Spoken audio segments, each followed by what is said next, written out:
At 2 a.m. on a Tuesday, $100 million was quietly transferred out of a Fortune 500 company. There were no alarms, no shattered glass, and no physical break-in. The man who took it didn't have a corner office. He was a 28-year-old mid-level IT administrator making $70,000 a year. And the most terrifying part, he didn't have to hack the system. They handed him the keys. To understand how an invisible employee bypasses billions in corporate security, you have to look at the structural architecture of modern enterprise. Executives believe they hold the power, but market reality dictates that the person who controls the database controls the entire company. This worker possessed what the industry calls God mode, root access. He held the master administrative privileges required to keep the network running. He could read the CEO's private emails, alter financial ledgers, and crucially, erase his own digital footprints. He was a ghost. But a ghost can't just wire $100 million out the front door.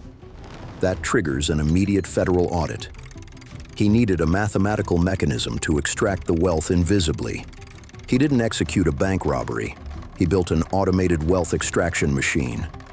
He wrote a covert 50-line script and buried it deep inside a routine payroll processing folder. It was a classic salami slicing attack. Every time the company processed a vendor payment or currency conversion, his script rounded down the transaction by a fraction of a single cent. It then routed those microscopic fractions into an encrypted offshore holding account. It was mathematically flawless. For 14 months, the script ran completely undetected. The company's master balance sheet still balanced perfectly. The executives collected their quarterly bonuses, entirely unaware they were being bled dry from the inside. But every flawless system is vulnerable to random, real-world variables. On October 14th, the corporation's software vendor pushed a routine, mandatory server patch. This update slightly altered how transaction logs were formatted. The rogue IT worker was asleep in his apartment, completely unaware. When the servers rebooted, his hidden script failed to read the new format. But it didn't just shut down, it entered an infinite loop error. By 3 a.m., a server responsible for microscopic data processing was maxing out at 100% CPU capacity. A junior, night shift network engineer noticed the thermal spike. When he dug into the code to fix the overheating server, he didn't find a glitch. He found the back door. Within 4 hours, the anomaly was traced back to the IT administrator's terminal.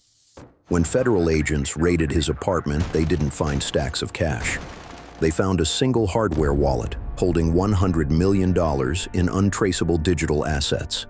He was sentenced to 15 years in federal prison. The executives who entrusted him with absolute power were fired for gross negligence. The money was recovered, but the company's reputation was permanently destroyed. This case proved that the most lethal threat to a corporation isn't a competitor. It's the person maintaining the servers. But what happens when the threat isn't a low-level employee, but the CEO's own trusted co-founder?